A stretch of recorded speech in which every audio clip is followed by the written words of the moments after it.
Hello, my name is Nicole, and thank you so much for taking the time out to listen. Today, I titled this message, Married into a Mentally Disturbed Family. Married into a mentally disturbed family. This, of course, is not an issue that affects everyone, but there are those in the network who discovered the hard way that they married into a family that has its share of personality disorders, mental illness, substance addictions. And those of you all who have done this, I'm sure you can list many other things as well. Married into a mentally disturbed family, one has to keep his or her head above water. You cannot be that individual that is going to go along with whatever comes your way, because, of course, you could start to lose your mind just as well. And we don't want any believer in our network ending up in jail, as I say in other audio, 6 feet deep in a grave behind messing with somebody who just has their share of mental challenges. So you may have agreed to partner with someone that is indeed mentally disturbed. And you may have been that one, like I was years ago, trying to figure that person out, trying to solve the dramas and traumas, trying to be that rescuer. But you know there's a price to pay. Some folks called me out when I was engaged to the mentally disturbed one. And they called me out because they knew that they had done the same thing. They thought that they could help the mentally handicapped. But when that mental illness of sorts is the kind that keeps you up at night, keeps you running over this one and that one's house, keep you fixing stuff, keep you spending money on stuff, you know that there's going to be your share of spiritual warfare too, because behind the scenes of the mentally challenged individual is spiritual warfare, demonic presence. Okay, we can put all the titles that we want on personality disorders, mental health woes, and so on and so forth.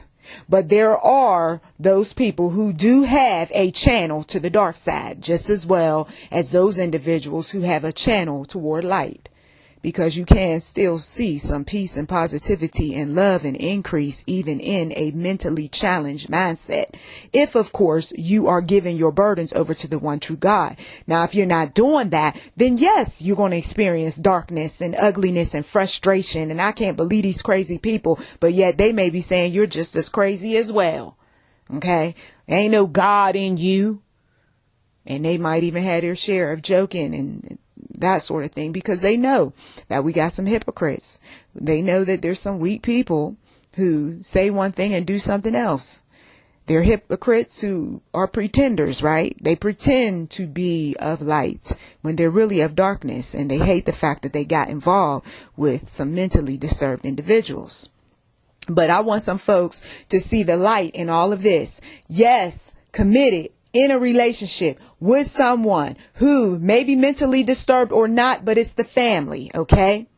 So now you're going to the family events. You're seeing these people every now and again, or you're on the phone talking to some folks, and here comes the weird conversation. Here comes something that leaves the hairs on your neck standing straight up. Now what do? Well, you get off the phone. You disconnect. You don't keep aiding the crazy making. You don't keep being there for somebody who you know that you can't handle. Now, if you know you can handle that person and you've got a license in psychology or psychiatry, or you know a thing or two about that particular personality disorder and you know how to talk to that person, you know how to behave, then that's one thing. But if you know you don't have a clue as to what to do when the weirdness shows up, distance yourself. Always the best advice. And you never get caught by yourself with somebody who has shown that they got some weird behavior about them, something that's just not right. Because too many people picked up on things, God rest their souls, picked up on things about some relatives or some family, friends, And they ignored the signs. So the person goes off and does something crazy one day, and those individuals didn't live to tell it. Well, let me tell you what I saw in the beginning. No, instead, the one who commits the crime, they live to tell the story, and that story is scattered. And the family still don't know what really went down that day when the beloved relative passed away at the hands of a mentally disturbed kinfolk. Okay? These people show signs. What are some of the signs that they show? Well, first of all, they are either too over the top when it comes to spirituality, or they could care less and they practically hate spirituality. There is no middle ground. They are either one extreme or the other. Another sign that you can tell is that they're just not upright. They're not righteous folks. They got some dishonesty, some clever, slick ways of manipulating folk. Then you got others who they just keep up confusion. Okay. And the scripture says, 1 Corinthians 14:33a, for God is not the author of confusion, but of peace. So you're in a peaceful setting, but then suddenly the mentally disturbed relative or family friend shows up, and now there's a bunch of confusion. People are arguing. The energy is off. People are starting to go home. It's just too much being around that person. Okay. Another sign that you can tell is that there is some evil conversation going on, and they're laughing. They think it's funny. There's nothing funny about the evil things that's coming out this person's mouth, or some of the unfortunate situations that happen around them. And rather than they be sympathetic, empathetic, they start clowning folks, joking, thinking it's all fun. What? Yeah, they don't have their senses about them. What's another sign? Another sign is when they are just irresponsible. They're irresponsible with the items that they own or use or borrow. They don't have a sense of saving, or they're always looking for other people to bail them out. Okay. There's something in their mind that can't help them. You know, they can't help themselves. Another thing is that you don't want to have children around these individuals, because the children will pick up on their behaviors and then they'll start mimicking them. The kids may not be mentally disturbed, but being around a mentally disturbed person enough, you'll start having, or you'll see your children having, the high anxiety, the worry, the nervousness, the sick sense of humor. These people tend to be abusive, whether emotionally, physically, sexually. Okay, chances are there's stories within the family of the individuals doing all sorts of things over the years. They may have calmed down a bit, but still, do you really want children around people like this? Okay, so you married into this mentally disturbed family, and you're going to have those who are going to defend. They're going to cover up. They're going to lie for these mentally ill people. He or she may have done a whole lot of ugly stuff, but those who are just loving on those individuals, they are going to make excuses, and we don't need excuses. We need to be paying attention to our safety and our well-being. Okay. So once again, you are safeguarding yourself as well as your children from people like this, and grandchildren too. Now, can God work with these people? Absolutely. There are those individuals, like I said, who are mentally disturbed, but they are in the light. They acknowledge the one true God. They have their necessary medicines that they take. They are doing things to keep their mind stable and all that good stuff. But then on the other side, you got these individuals that they're not doing that. Okay. It's evident. People, once again, are very disturbed by the things that they say and do. Okay.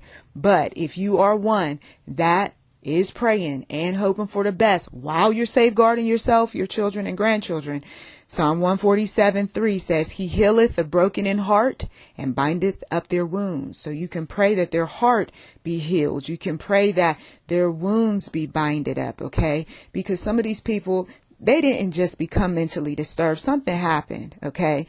Sometimes they're born with certain deficiencies. Other times it's things that happen during childhood. It's things that happen during adulthood that their mind said, you know what, we're going to shut down. This was too much for us.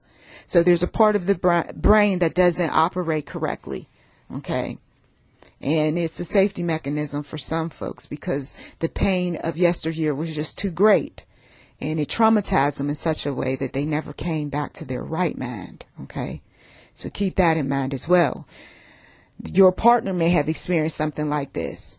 So there is a lot of patience that's involved with dealing with the mentally disturbed. You're very careful in how you converse with them. Usually there is not too much talking going on. For those who are physically violent, verbally abusive, there's definitely distance that takes place, cutting away, cutting off in time. There is also substance abuse that takes place with the mentally disturbed. So they will lean on their alcohol, their cigarettes, their drugs as a form of escape. This is my moment where I can just get away from all of what's troubling me. And then once the high comes down, they're back to doing what they do, keeping up drama. Okay. Some of them, they don't even keep up drama. They just resort to a room somewhere, and that's where they stay. Let sleeping dogs lie. You know what I mean? Just let them lie. But you got some folks who they'll want to go in and, oh, let me talk to her. Let me talk to him. Let me, find out what's going on and all that. Well, there's a risk to doing that because sometimes people don't want to be bothered. And if you are very sensitive, you're going to take offense. I don't like my husband sitting in a chair for hours and hours and hours. Well, okay, he might be going through a share of issues. So if you want to talk, you're going to have to wait until that storm passes. Okay. Some people have had to compromise in ways that we just don't understand because, for one, some of us just don't have this kind of patience. Number two, we haven't married people like that. So it makes it difficult to understand why a person will put up with so much. Okay. But the people who do put up with so much, they have learned how to handle it based on what they can put up with. So if she knows that he's in that space where he don't want to be bothered, talk to, what have you, she goes out and she's shopping and she's talking with her friends and she's visiting her family. She has a life. Okay. But if you got two mentally disturbed individuals with one another, they will drive each other crazy after a while. You see. And this is why with some relationships, especially as partners get older, I don't see you the same way. I don't like you as much as I used to, or I don't even love you because I just put up with so much with you. And so you'll see the separation of bedrooms and then eventually the separation of housing because it becomes too much. Some people get to a place where they say, you know what? My life is not worth all of this. I'm not living my last years with this crazy fool. Okay.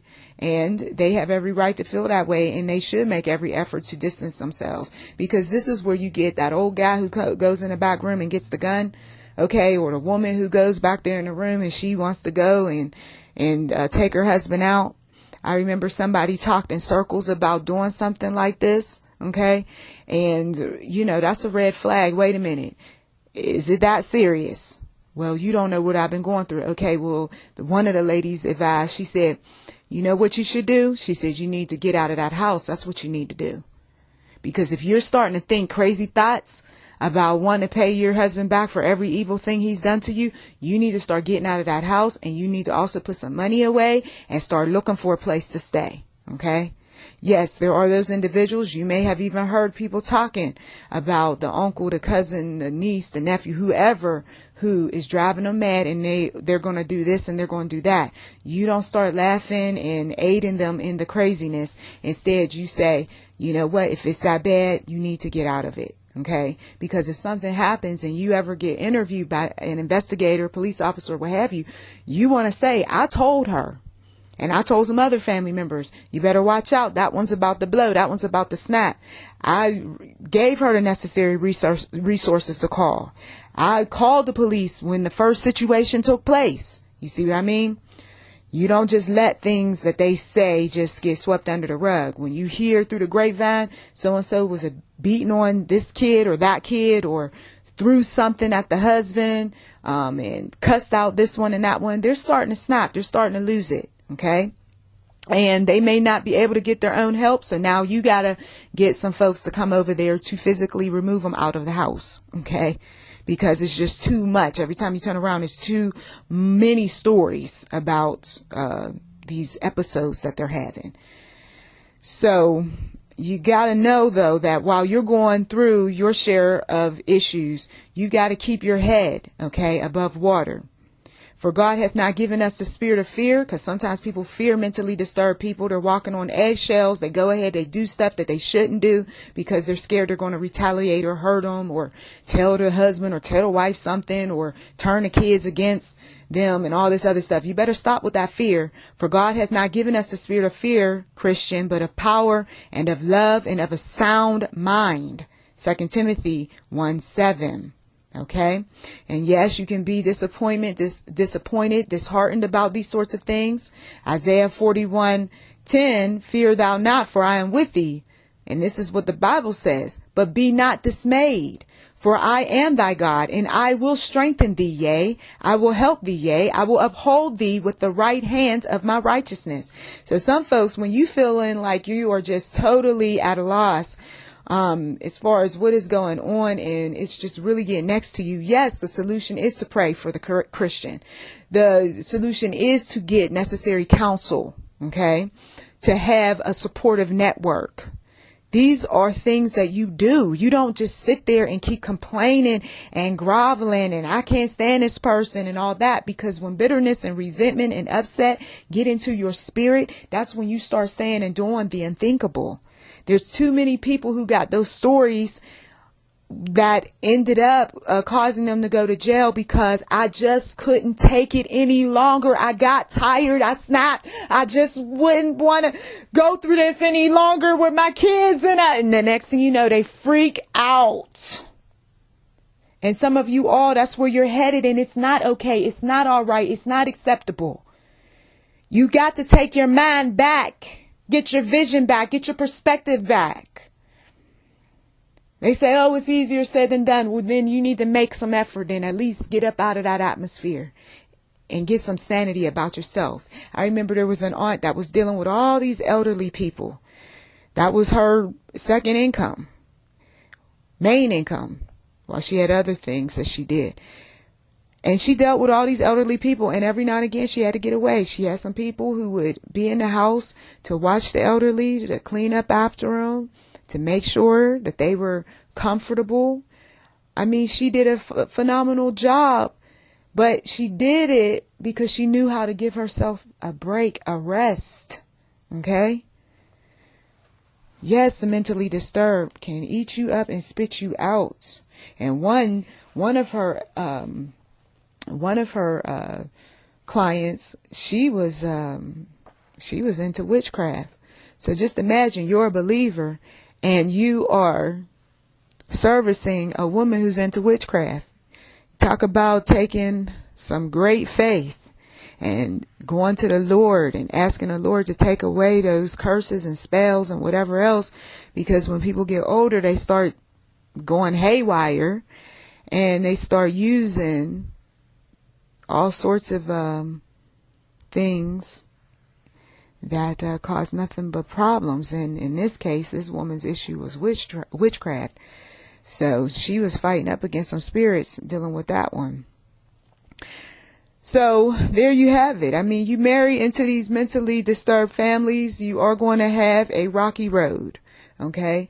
You say that I'm going to be the counselor. I'm going to take care of them. I love them. Oh, she's so sweet and nice. And I mean, she wasn't always this way. But there's a part of your mind that after a while, I can't keep doing this. I mean, this is, oh my goodness. Well, if you can't keep doing it, it's no sense in keep complaining about it and then trying to retaliate or hurt the person because you've been hurt. You just have to make necessary changes, okay, to keep your sanity. And if it does mean that you have to divorce, then that's what you do.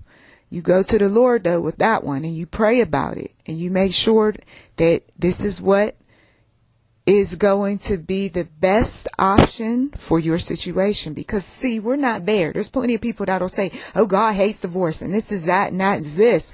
But I had to go to the Lord myself when I got divorced, and I said, Lord, I can't take this. This man is basically saying and doing some things that I am not going to agree to. And these things go against your word. I'm being set up to to just do some things that's going to cause me to draw away from you. And I don't want to do that. And so the Lord made a way, because sometimes mental disturbance is the kind of disturbance where nobody can see it except the person who's closest to that individual. So we could be on the outside looking in at that person who you're with, and we're saying there's nothing wrong. He good. She's nice. Okay. But we don't live with that person. So there's that Jekyll and Hyde sort of thing that's going on with their personality. You see, and some people are simply burnt out with that, and I don't blame them. So may God be with you this day in your situation and order your steps and give you the motivation, the courage to get through another day. I pray that he will also give you the plan for those who feel like they are physically in some type of bondage, mentally disturbed, as a result of being with this person or being around family members that got all this stuff going on with them. I'm praying for your release, not tolerating any longer, but your release in Jesus' name, your freedom. That's what I'm praying for. Okay. Because I don't encourage people to stay in, binding situations. People who have listened to this channel long enough, they know me. I don't believe in people sticking it out with people who are threatening their safety, people who are verbally assaulting them, people who are psychologically warring with them. We got witches and warlocks that like to play games behind closed doors on their family members and friends. I've seen my share of things unfold over the years, and the reason why the demonic had the upper hand was simply put because there were people who didn't believe that the demonic existed. And the demonic was very good about tricking people into believing that no, there's no Satanists in the family, there's no witches, there's no warlocks, there's no people casting spells or curses. That's old, that's outdated and all that. Well, I'm here to tell you that it's still very much alive and well. And those who don't believe, they're more susceptible to having crazy making situations that take place with them. Okay. The Lord allowed me to get a taste of that because I think there was a part of me that doubted that there were folks that could do that sort of thing to other people. And I got to experience it for about 5 minutes of what a curse that a demonic presence can put upon a person. And it is evil. It is just despicable. And if a person is not aware that that sort of thing can take place, I mean, it can even happen with abusing prescription drugs and people putting stuff in drinks and whatever else. If they don't believe that sort of thing, then you're not going to get any help from a person like that. You know, they'll say that you're crazy. And matter of fact, the mentally disturbed person probably even said some things behind your back.